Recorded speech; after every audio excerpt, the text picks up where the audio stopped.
अरे अरे अरे रुको भाई, ये वही वीडियो है जिसका तुम इंतज़ार कर रहे थे। जो तुमको लग रहा था ना यार, मैं एडवांस अकाउंट पढ़ तो लिया हूँ लेकिन रिवाइज़ कैसे करूँ। तो जी मैं लाया हूँ आपके लिए 4 दिन का रिवीजन प्लानर। ठीक है, तो इस 4 दिन के रिवीजन प्लानर में हम लोग डिस्कस करेंगे कौन से एएस पहले पढ़ने चाहिए, कौन से एएस बाद में पढ़ने चाहिए।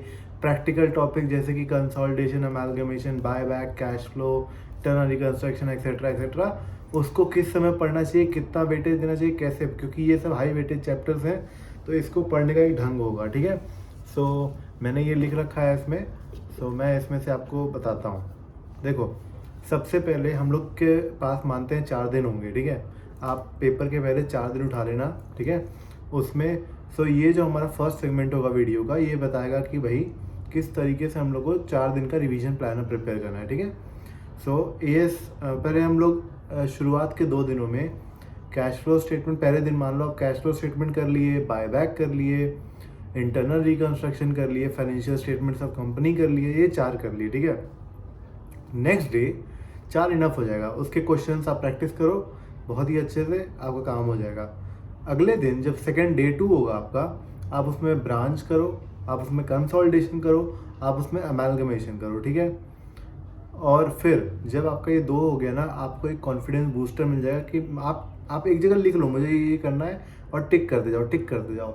वो आपको बहुत ही बढ़िया कॉन्फिडेंस देगा। ठीक है, उसके बाद जब आप अगला अपना चालू करोगे एएस को जो कवर करना होगा, तो सबसे पहले देखो, मैं एक बहुत ही जो हाई प्रोबेबिलिटी एएस है मई 26 के लिए, मैं उस हिसाब से आपको एक लाइनअप बता रहा हूँ कि आप इनको प्रिपेयर करना। देखो, प्रिपेयर करके सब जाना ऑलमोस्ट, लेकिन जो AS20 के बाद के कुछ एएस है ना, मतलब कुछ एएस ऐसे हैं जिसमें से क्वेश्चन रेयरली पूछता है। ठीक है, सो उस हिसाब से मैंने प्रिपेयर किया। देखो, सबसे पहले AS13 कर लेना। ठीक है, इन्वेस्टमेंट अकाउंटिंग, AS11 कर लेना, AS16 कर लेना, AS19 कर लेना, AS20 कर लेना, AS22 कर लेना, AS26 कर लेना, AS29, AS7, AS15, AS12, AS2, AS9, AS4, AS5, AS17, AS18। तो आप देख पा रहे हो कि जो 9, 4, 5, 17, 18 है ना, इवन कुछ एक्सटेंड तक 15, भाई ये बेसिकली एक मैं कह सकता हूँ थ्योरी बेस्ड एएस है। तो इसको जो लेटर हाफ ऑफ द मैंने बताया ना, अगर आप उसको अपना डे 4 पे भी कर रहे हो, इट्स वेल एंड गुड, क्योंकि वो आपको एग्जाम में उसकी थ्योरी बहुत अच्छे से डिटेल होगी। देखो, ये जो AS16-11 है ना, इसमें ज़्यादा आपको थ्योरी लिखने को नहीं बोलेगा, आपको बोलेगा कि भाई आप ये सोल्यूशन प्रॉब्लम है, आप इसका सोल्यूशन दो, मतलब प्रैक्टिकल ओरिएंटेड। अरे AS20 भाई अर्निंग पर शेयर है, अब उसमें आप क्या थ्योरी लिखोगे। ठीक है, तो वो आप कर लो, फॉर्मूलेस आपको याद रहेंगे। ठीक है, अब उसके लिए देखो 4 दिन का प्लानर हो गया। अब सेकंड सेगमेंट पे बढ़ते हैं हम लोग वीडियो के, जो ये कहेगा कि भाई आपको क्या करना है।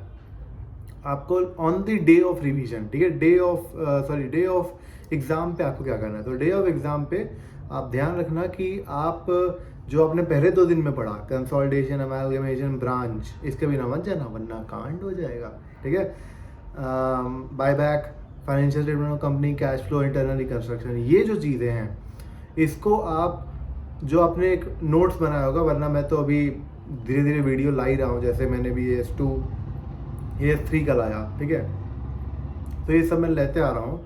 उसमें मैं चार्ट बेस्ड में मैंने अपने तैयार किया था, मैं वो सिर्फ चार्ट पढ़ता था और फिर सीधा क्वेश्चन चालू करता था। उस चार्ट में एडजस्टमेंट भी है, तो वो आपको बहुत अच्छा फ़ायदा देगा। ठीक है, सो हाँ, तो डे ऑफ एग्ज़ाम पे आपको बस ये देखना है कि आप वो सब कुछ रिवाइज कर लो, मतलब ज़्यादा कुछ नहीं। एएस मतलब जो 14 है, अमेलगमेशन है, कंसोलिडेशन है, ब्रांच है, ये जो शुरुआती में आपने पढ़े थे प्रैक्टिकल चीज़ें, ताकि ऐसा ना हो कि एएस के चक्कर में आप वो वाली, क्योंकि भाई देखो 4 days is a long period. So आपको इफेक्टिवली भी करना है और अपने आप को कंफर्टेबल पोजीशन में रखना है ताकि आप ज़्यादा क्वेश्चन कर पाओ। ठीक है, सो 2 सेगमेंट हमारे हो गए यहाँ पे। अब तीसरा सेगमेंट भाई देखो, जो 3 घंटे हो गए थे ना पेपर के, ये आपका अल्टीमेट डिसाइड करते हैं कि आप किस तरीके से अपनी जो पिछली मेहनत है उसको जस्टिफाई करते हो। ठीक है, देखो एग्ज़ाम के दिन एंग्शियस होना, पैनिक होना, ये सब, थोड़ा एक्साइटेड होना, थोड़ा मतलब वो भी शक करना, अपने डाउट करना, ये सब बहुत ही कॉमन चीज़ है, ये होता रहता है। ठीक है, बट आपको ये चीज़ फोकस करना है कि आप अपना बेस्ट दो और जो आपसे बन सके आप वो करो। भाई आपने बहुत मेहनत की है, बिल्कुल हो जाएगा। एंड यस, यहाँ पे हमारा वीडियो एंड होता है। पसंद आया तो लाइक करें, शेयर करें और सब्सक्राइब करें। Thank you.